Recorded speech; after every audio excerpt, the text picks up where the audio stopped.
Hello and welcome to the weekly MANcast. It is yet another week that we've recorded a show. Yes, it is. This is episode 33, which is a multiple of 11, on the 11th day of the 11th month. I thought we weren't going to mention that, Phil. We weren't going to mention that, but basically with all these coincidences lined up, pretty sure we're all going to die. Or something amazing is going to happen. One of those two. We'll let you decide.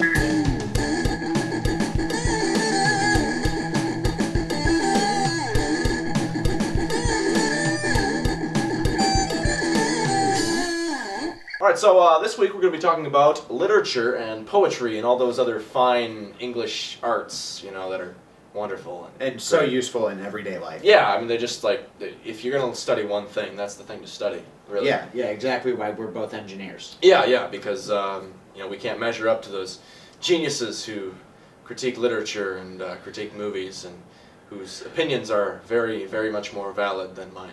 So, what is literature? Literature, you know, there's a specific official definition for it that you could look up, but basically, in effect, what literature is, this is official here, is it's a piece of writing that is boring and awful, usually disturbing, that has some sort of thinly veiled theme involved that is usually a very obvious and pretty normally, generally accepted thing.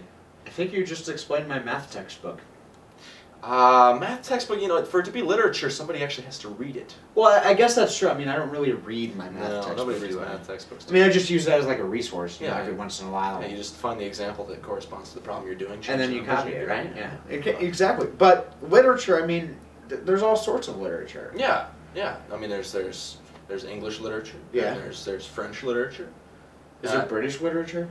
I think English and British tend to be kind of the same thing. But it's not. You're right, it's not technically the same thing, but I think they're kind of lumped together. Actually, they're probably not. In fact, there's probably several different kinds of English literature. But the one thing that they all share in common is that they're completely and utterly useless. Now, it should be discussed that authors of fine literature and authors of actual good things to read are very different. Yeah, exactly. See, an actual good author, and this is like, you know, this is generally accepted, a good author can convey to you what they're trying to say in a succinct manner and make it plain to see. Fine authors of literature have to make it as convoluted as possible, so you have to like dig through and find all the symbolism and stuff like that until you actually understand what they're trying to say. That's not a good author. Symbolism is a conspiracy. Yeah, it's basically what symbolism is bad writing. Yeah. There's really no other way to look at it. I mean, let's talk about a scarlet letter. Yeah. But it's a scarlet letter because, you know, red and scarlet represent blood. Absolutely. Yeah, but then at the same time, you could have just called it a death letter. Yeah, and you're talking about, you know, guilt and all that. Why don't you just explain what you're trying to say and tell these people, no, you have to write this long, convoluted thing to get your point across because you can't actually get to the point and formulate your thesis properly. I really think this is all conspiracy to get more pages in a book. I'm sure it's actually run by the printing companies. That's what it all comes down to. You know, when the publishers go to the printing companies, they're like, well, if we make this one more page, it will save us, you know, this amount of money. Yeah, totally. Well, okay, you know, we can, you know, BS some more symbolism in here. You know, call the cheetah a green cheetah just to mess with everyone. And bigger books sell more because people feel smarter because they got this huge, you know, thick book here. Look at the Harry Potter books. So I guess now we should probably talk about poetry. Poetry, yeah. Now, some would argue that poetry is in fact literature.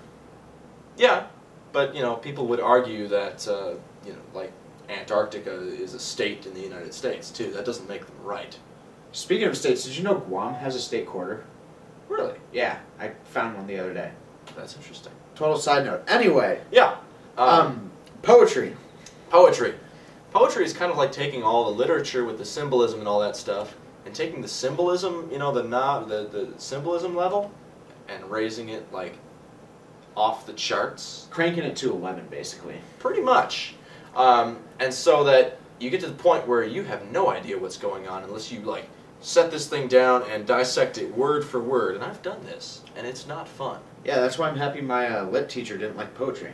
Yeah, well, I'm very glad for you because mine really loved it. It was awful.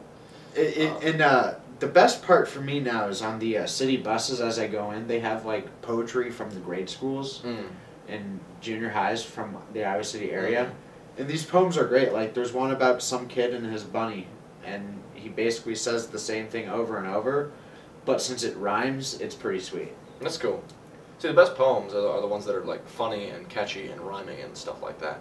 The bad ones are the ones that are trying to tell you about these dark themes and these are the good poems, and I use "good" in quotation marks because when I say they're good, no, they're not. No, they're not. No. My favorites are the haikus, though. Haikus can be hilarious. Because I remember reading a really funny haiku that for the last word it was just refrigerator. Yeah. Haikus are easy. Except when they don't make sense, refrigerator. Yeah. Something like that. Yeah. That's because, a good one. It's all about syllables.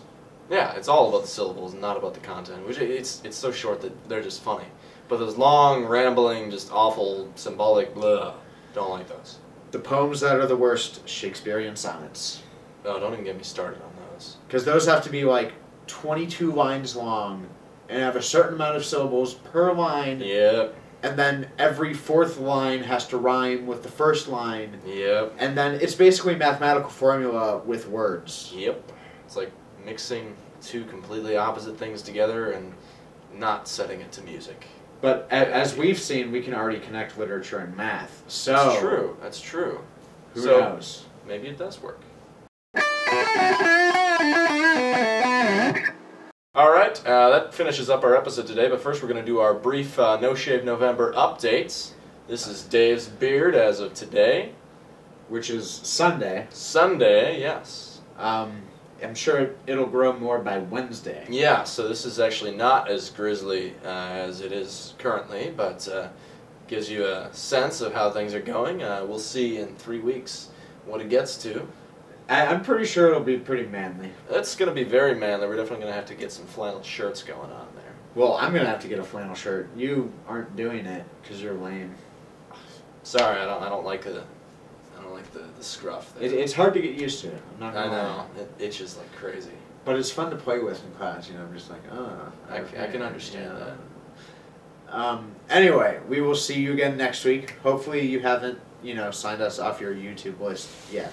Yeah, if not, you will by the end of this month, I promise. I promise. What? Are we putting down our own show? No. No, we're just, See you next week. Bye.